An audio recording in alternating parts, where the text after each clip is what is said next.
Señor te bendiga grandemente. Gracias por acompañarnos. Estamos contentos, felices y agradecidos porque Dios ha sido bueno con nosotros. La bondad de Dios nos ha perseguido, la bondad de Dios ha estado detrás de nosotros todos los días de nuestra vida. Y esta semana hemos tenido grandes testimonios de las cosas grandes y maravillosas que Dios está haciendo. Gracias por acompañarnos y gracias a las personas que siempre nos escriben y que nos mandan un comentario positivo que nos anima a seguir difundiendo la palabra del Señor. Y vamos de una vez a la palabra, porque venimos a comer un banquete, y el mejor banquete es el banquete de la palabra de Dios, porque Jesús dijo: no solo de pan vive el hombre, sino de toda palabra que sale de la boca de Dios. Y hoy te vas a comer un gran banquete. Lucas capítulo 14, versículo 7 en adelante, y el Señor Jesús dice lo siguiente, dice: al notar cómo los invitados escogían los lugares de honor en la mesa,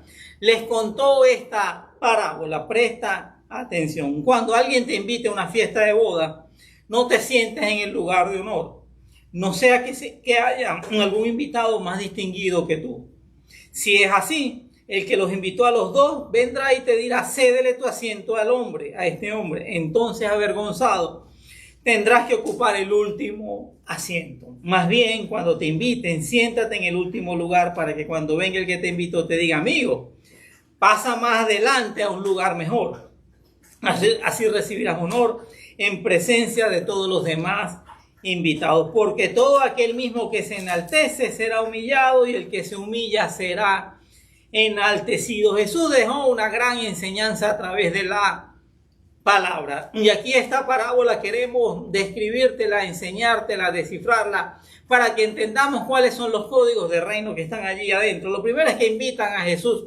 Un fariseo invita a Jesús a una cena, pero él no tenía la mejor intención. Los fariseos desconfiaban de Jesús y lo veían como uno más, lo veían como un peligro, como un riesgo a sus negocios, como un riesgo a su religión, como un riesgo a su grupo que ellos habían formado durante años. Entonces lo invitan a una celebración, a una cena, pero no con la mejor intención. Entonces la gente se peleaba por los mejores lugares y todos ellos querían sentirse el más importante, el más reconocido. Era una conducta muy común de los fariseos. Entonces el Señor Jesús termina esta parábola con una enseñanza diciendo que todo aquel que a sí mismo se humilla que se enaltece será humillado, y todo aquel que se humilla será enaltecido. Y hay dos palabras aquí que vamos a profundizar, y vamos a entrar en unos versículos que nos van a enseñar un poco más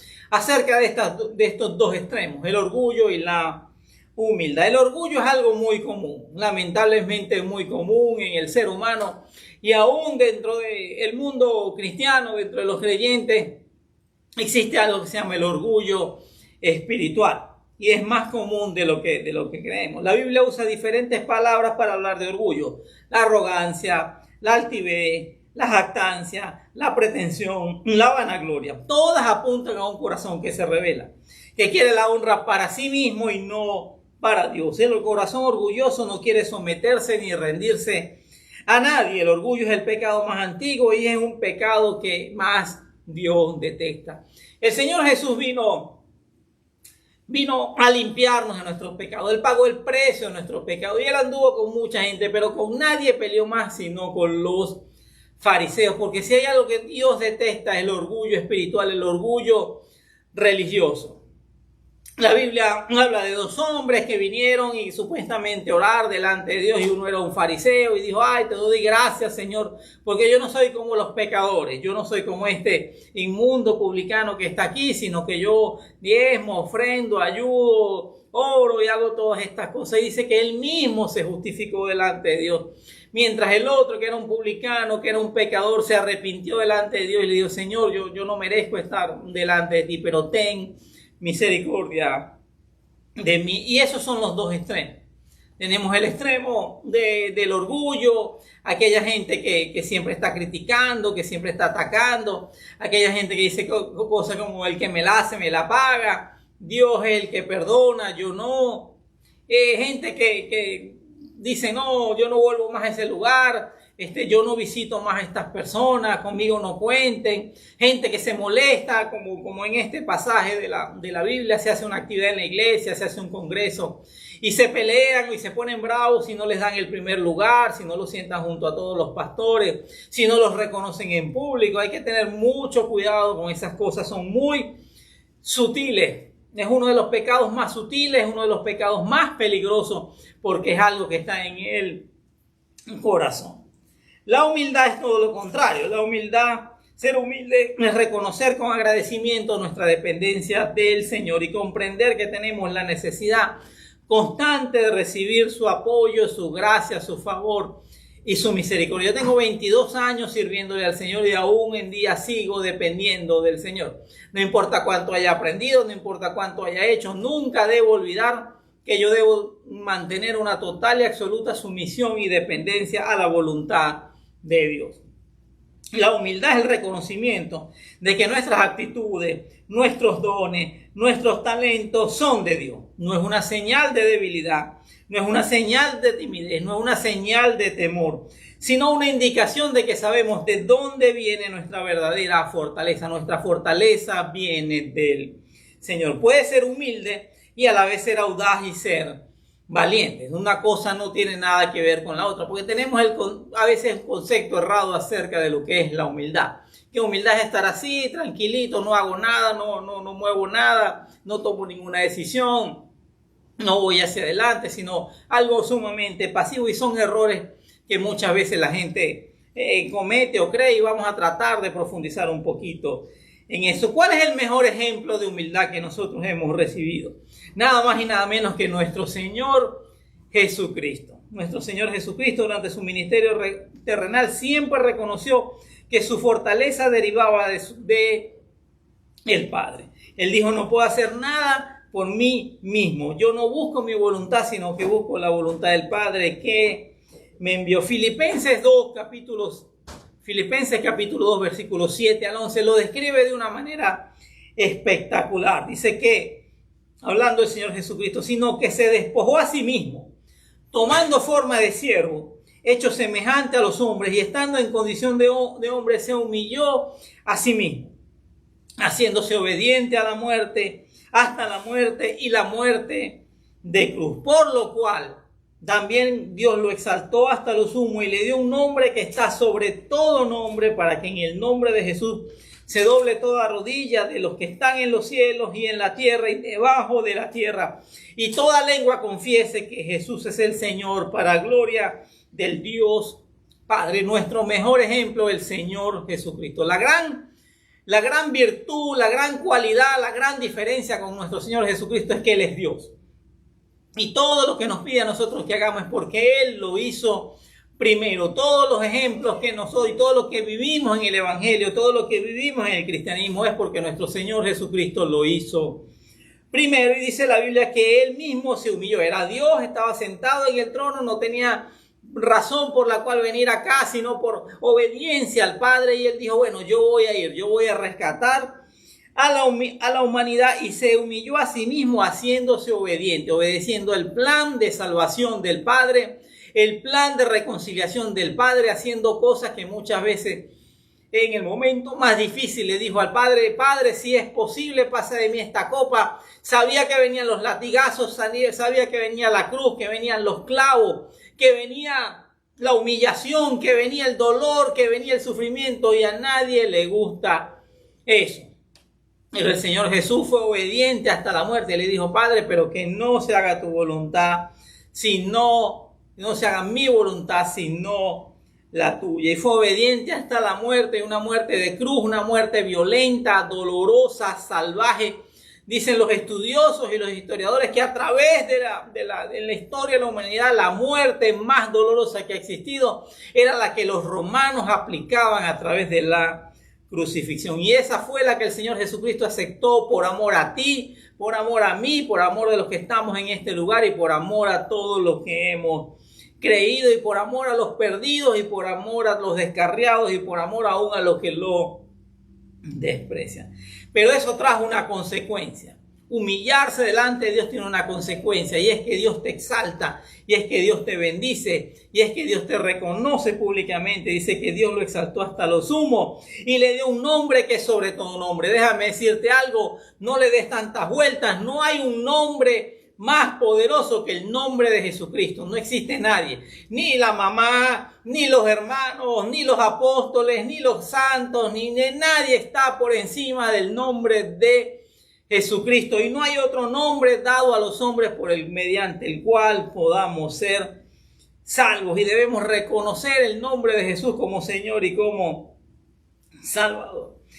La humildad es una dependencia absoluta de la misericordia de Dios. Es no preocuparse por el poder, por el prestigio y la posición. Y este mensaje va muy en contra de lo que vemos ahora, de tú lo puedes, de tú lo logras, tú eres el mejor, tú eres lo máximo, tú te lo mereces. Cuidado con esos conceptos, porque es preocuparse por las cosas de este mundo. Es una aceptación incuestionable de la palabra de Dios. Nosotros vivimos por la palabra, creemos en la palabra, actuamos por la palabra y ponemos nuestra confianza en la palabra. Pero hay cosas que no son humildad. La gente tiene un concepto erróneo de lo que es la humildad. La humildad no es pobreza. Muchas veces vemos a una persona que carga una ropa sencilla o vive en una casa sencilla y decimos ese hombre es humilde o esa mujer es humilde porque tiene una casa humilde. No, la humildad es una condición espiritual. La humildad es una condición del corazón. La humildad no es una condición económica, tampoco es inseguridad, tampoco es indecisión, tampoco es inactividad y tampoco es procrastinación, porque hay gente que disfraza o disimula estas cosas como humildad. Dios proveerá, y entonces vemos gente que no se activa, que no sale a trabajar, que no emprende, que se queda en la casa, que no toma decisiones, que dice bueno, mañana veremos, y a veces lo disfrazamos de forma espiritual. Tenemos que tener mucho cuidado con eso. Santiago en el capítulo 4 lo dice de una forma espectacular, dice, pero Él nos da más gracia. Por eso dice la Escritura, Dios se opone a los orgullosos, pero da gracia a los humildes. Así que sométanse a Dios, resistan al diablo y Él huirá de ustedes. Acérquense a Dios y Él se acercará a ustedes. Pecadores, límpiense las manos.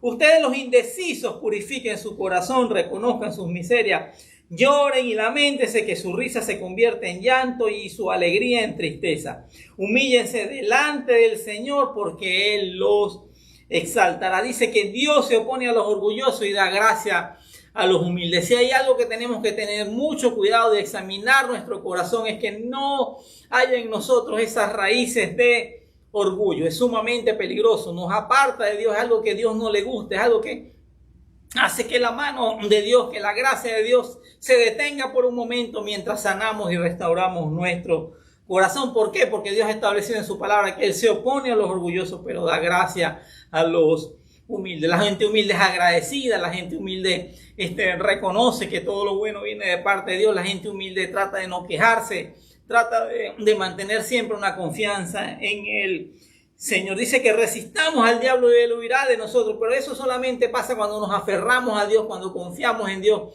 cuando nos postramos delante del Señor y nos acercamos a Dios confiadamente al trono de la gracia y sabemos que Dios se acerca a nosotros. Dice que a los pecadores que se limpien las manos.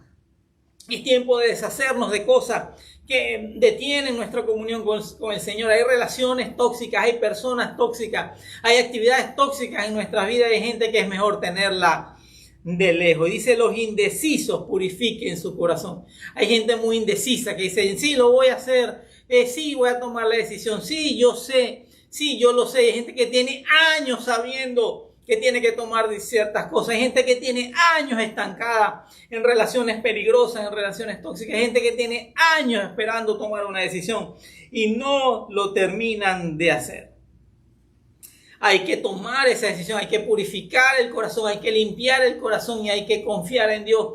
Y hay que caminar en fe y hay que caminar conforme a lo que Dios ha establecido en su palabra. Humíllense delante del Señor y Él los exaltará. No nos gusta la palabra humillación, pero la Biblia dice claramente, te lo acabo de leer, te lo debo repetir, que el Señor Jesús se humilló, El Señor Jesús se humilló. Los apóstoles fueron perseguidos y humillados a causa de la palabra de Dios, pero Dios los bendijo y Dios tiene planes de bendición para ellos. Dios tiene un destino de bendición para ellos cuando todas las cosas vuelvan al orden que Dios lo ha establecido.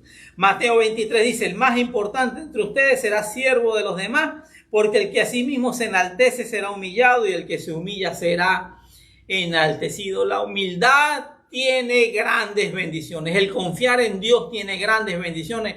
El guardar tu corazón de conflictos y de peleas innecesarias tiene grandes bendiciones. Proverbios 29, 23 dice: el altivo será humillado, pero el de espíritu humilde será enaltecido. Dice el de espíritu humilde. La humildad y el orgullo, la arrogancia, la altivez, que son opuestas, son condiciones espirituales y hay que tener mucho cuidado porque hay gente que empezó muy bien, pero luego aprendes Biblia, luego aprendes teología y entonces todo lo quieres criticar, todo lo quieres cuestionar. Ahora que estamos en este boom de las redes sociales, gente que no aporta nada, sino solamente críticas a los hombres de Dios, críticas a los pastores, a los líderes, el que trata de hacer algo de una vez, eso no es así, eso no me gusta, estás equivocado, pues, y comienzan unas discusiones doctrinales que vienen más con una intención o por un orgullo espiritual que por de verdad querer defender la sana doctrina. En Primera de Pedro dice: asimismo, jóvenes, sométanse a los líderes. Revístanse de toda su humildad en su trato mutuo, porque Dios se opone a los orgullosos, pero da gracia a los humildes. Humíllense pues bajo la poderosa mano de Dios para que Él los exalte a su debido tiempo. Depositen en Él, hablando de Dios, toda ansiedad, porque Él cuida de ustedes. Lo primero que le dice a los jóvenes, eso puede ser un joven físicamente, de edad, cronológicamente hablando, pero también puede hablar de alguien joven espiritualmente. Dice: sométanse a los líderes. La semana pasada, cuando predicaba con mi esposa, hablaba acerca de la obediencia, que son temas, que son palabras que a la gente no le gusta mucho, que no están muy de moda, que no recogen muchos likes, pero no importa. La palabra de Dios no cambia y la palabra de Dios no está sometida a los juicios humanos. Dice: sométanse a los líderes. Tú tienes que tener un líder, un mentor, un pastor, alguien que te ayude, que te oriente, que te dirija. Lo peor que le puede pasar a una persona es vivir aislada, es decir, yo lo sé todo. Hay gente que tú no le puedes hablar, no le puedes dar un consejo, no le puedes ofrecer una ayuda, porque inmediatamente la rechazan. ¿Por qué? Porque hay orgullo en su corazón. Dice que Dios se opone a los orgullosos, pero da gracia a los humildes. Esto es una verdad, es un principio que se repite muchas veces en la palabra de Dios y eso significa que es algo importante. Dice que te humilles bajo la poderosa mano de Dios para que Él te exalte a su debido tiempo. Todo tiene su tiempo, Dios tiene un tiempo para ti, pero debes confiar en Dios, debes permanecer fiel al Señor, debes permanecer y moverte solo cuando Dios te lo indique. Tú puedes hacer algo correcto o tú puedes hacer algo quizás con una buena intención, pero con un motivo incorrecto. Dice: depositen en Él toda ansiedad. Si hay algo de lo que la gente está sufriendo en este momento es de la ansiedad. La gente está ansiosa, afanosa, estresada, con problemas de la atención, insomnio.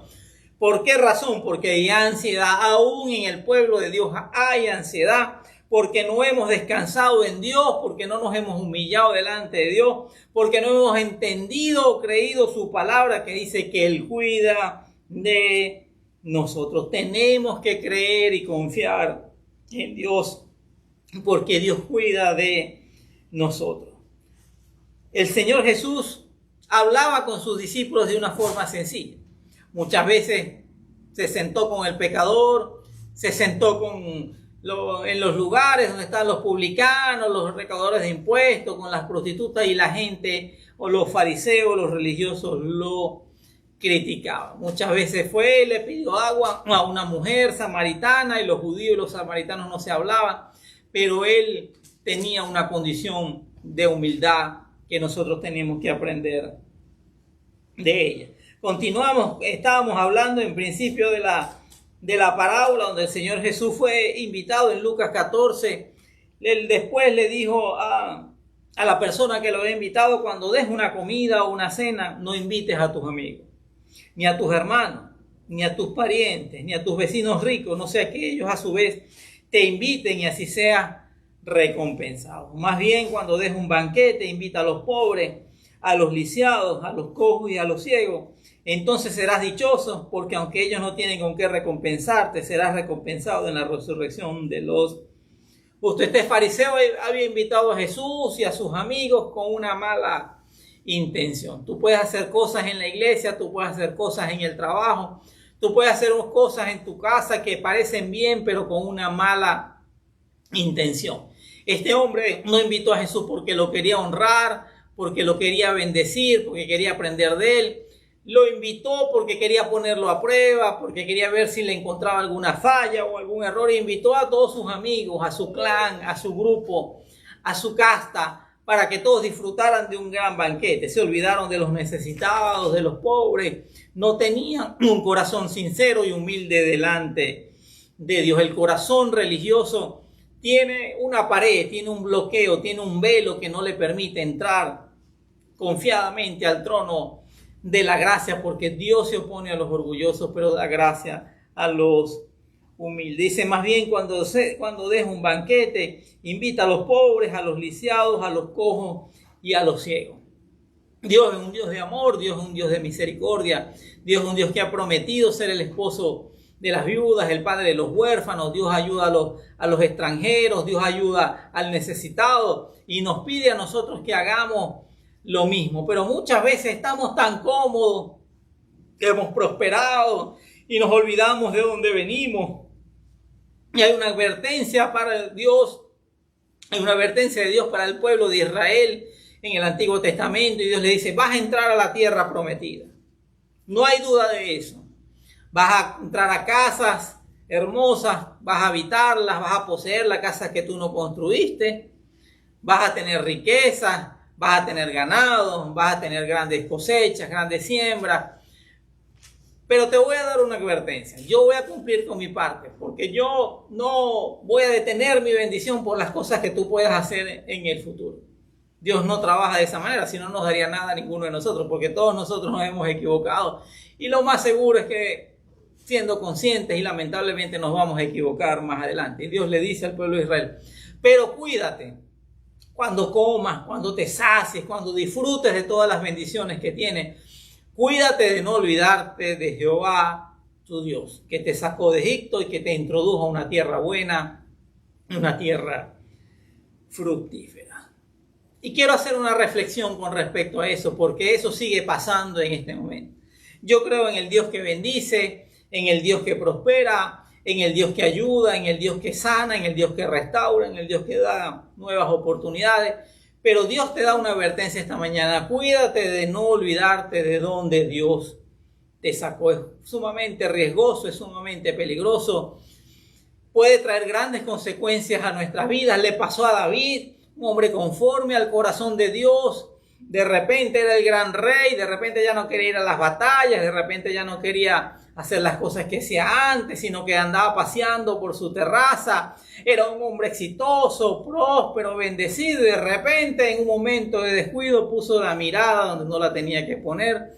Sabemos lo que ocurrió y sabemos las consecuencias que eso tuvo. Quiero que oremos. Quiero que oremos y que reflexionemos acerca de esta palabra, porque el orgullo y la humildad son dos cosas completamente opuestas. No puedes tener las dos cosas al mismo tiempo dentro de tu corazón.